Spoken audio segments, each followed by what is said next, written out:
अवैध संबंध रखने वाली महाभारत की ये 4 स्त्री। क्या आप जानते हैं महाभारत में ऐसी कई स्त्रियां थी जिनका अवैध संबंध था, लेकिन सोचने वाली बात है कौन थी वो स्त्रियां। महाभारत एक ऐसा ग्रंथ है जिसके बारे में जानते तो सब हैं, लेकिन फिर भी इससे जुड़े कई ऐसे रहस्य हैं जो बहुत से लोग नहीं जानते। उन्हीं में से एक रहस्य उन स्त्रियों से जुड़ा है जिन्होंने अनैतिक संबंध बनाए हैं। सबसे पहले हम बात करते हैं पांडवों की माता कुंती के बारे में।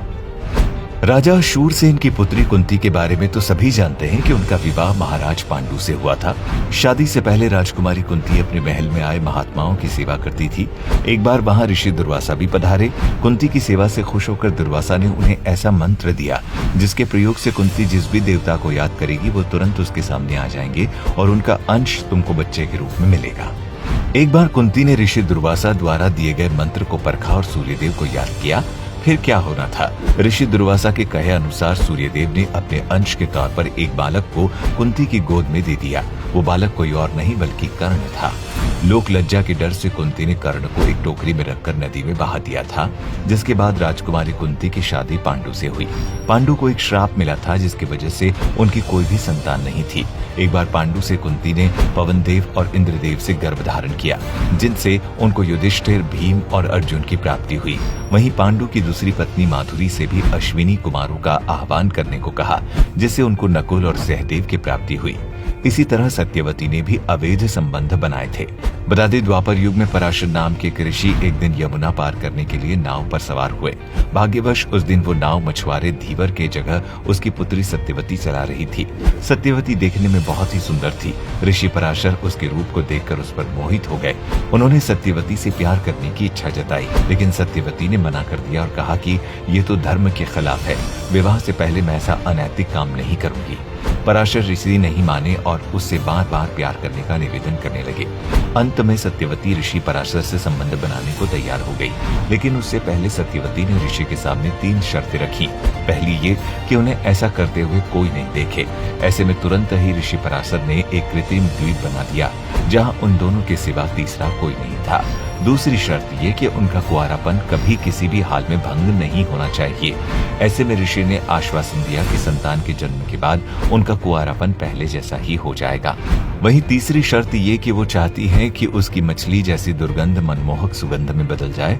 तब पराशर ऋषि ने उसके चारों ओर एक सुगंध का वातावरण बना दिया, जिसे कई मील दूर से भी महसूस किया जा सकता था।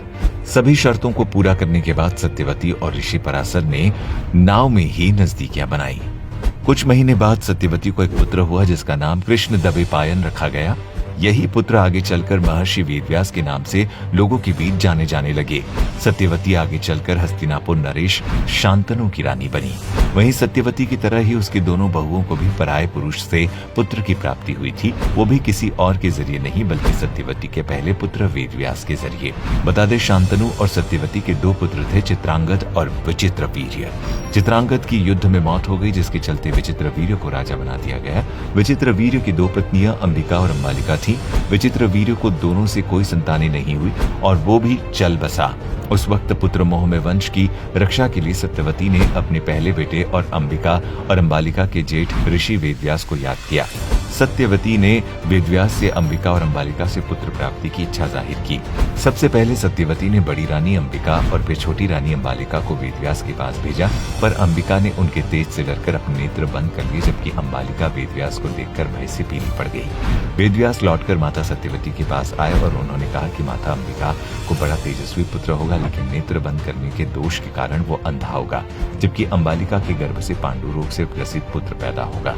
ये जानकर के माता सत्यवती ने बड़ी रानी अंबिका को एक बार फिर से वेदव्यास के पास जाने का आदेश दिया। इस बार बड़ी रानी ने खुद न जाकर अपनी दासी को वेदव्यास के पास भेज दिया। दासी बिना किसी संकोच के वेदव्यास के सामने से गुजरी। इस बार वेदव्यास ने माता सत्यवती के पास आकर कहा कि इस दासी के गर्भ से एक विद्वान पुत्र का जन्म होगा। इतना कहकर वेदव्यास तपस्या करने चले गए। अंबिका से धृतराष्ट्र, अंबालिका से पांडु और दासी से विदुर का जन्म हुआ। तीनों ही ऋषि वेदव्यास की संतानें थी।